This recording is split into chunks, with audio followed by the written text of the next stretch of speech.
Yeah, Talofalava, my name is MJ Matau, and my questions that I was asked to answer from Stunna about the Malofie. My first question was, what age did I receive my Malofie, and what inspired me to get it? Um, I was actually 17 when I got my Malofie. That was the year I just graduated from high school, 2011. Was that I started July, last week of July, ended in the first week of August.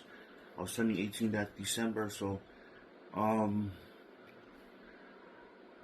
I got it at a young age.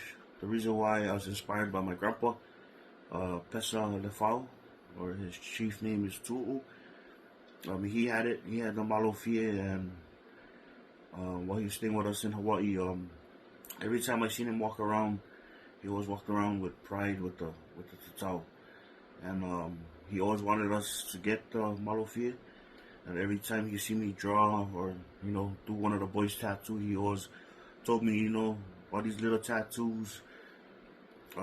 Yeah, it's good to get, but if you want a real tattoo, you get the Malofie. So that's what inspired me, my grandpa Pesa, and it was my way to carry on his legacy and start my own legacy when to get my journey through and get my Malofie. And now that I have it, I represent my family, and I represent not only Samoa, but everything I do for Samoa and for my family.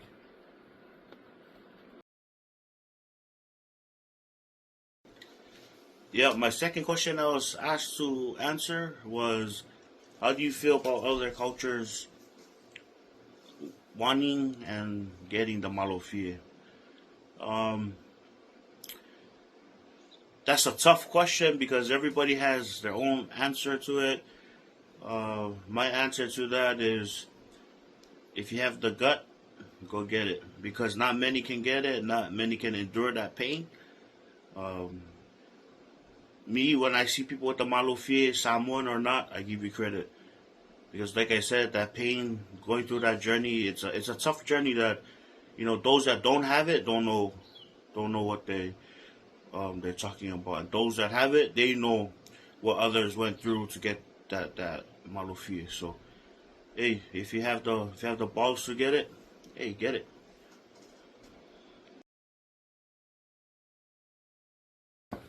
Yeah, my last question that I was asked to answer was, what are some advice would you give the younger generation wearing the Malufie around other Samoans?